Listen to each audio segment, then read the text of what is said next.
Sen. Elizabeth Warren. Joe Radler. Getty Images. The Senate passed a bill Tuesday to kill a regulation from the Consumer Financial Protection Bureau. The rule would have prevented financial institutions from including forced arbitration language in contracts for things like credit cards and car loans. Democrats argued that the rule protected consumers and gave them more legal recourse against big banks. Republicans argued that lawsuits were not beneficial to consumers and could hurt small banks. On Tuesday, Congress passed a bill preventing an Obama-era regulation from taking effect that would have made it easier for consumers to file class action lawsuits against financial firms, particularly banks. The bill rescinded a rule from the Consumer Financial Protection Bureau that would strip language from certain financial agreements, forcing consumers to settle grievances in arbitration instead of with a lawsuit. Vice President Mike Pence needed to cast the tie-breaking vote passing the bill since Republican Sens. Lindsey Graham and John Kennedy voted against it. The bill was the culmination of a long fight between Democrats and Republicans, with each side arguing that it was fighting in the interest of consumers. What was the rule? The rule, released in July by the CFPB, prevented financial institutions from including clauses in contracts for financial products that forced consumers into arbitration in the event of dissatisfaction with the product. Arbitration cases are resolved privately by an arbiter. While the rule did not do away with arbitration, it would have guaranteed consumers the option to settle disputes with lawsuits.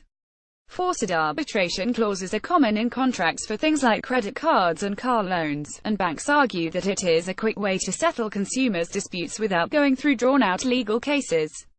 The CFPB's rules, however, are subject to the Congressional Review Act, which allows Congress to void any rule with a majority vote.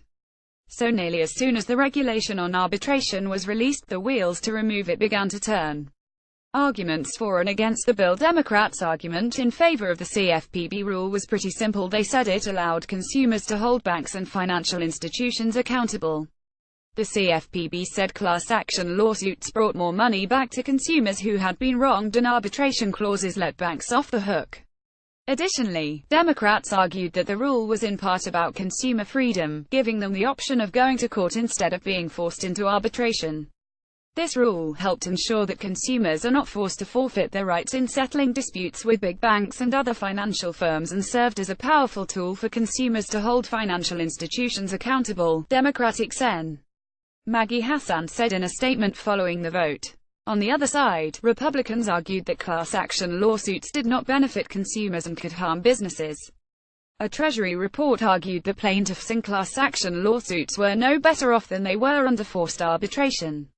There was debate over the numbers in the Treasury report, but the GOP pointed to it as evidence that arbitration worked for consumers and argued that lawsuits were beneficial only to lawyers. Now, arbitration is a widely accepted method of resolving disputes between consumers and banks and other financial institutions, GOP Sen.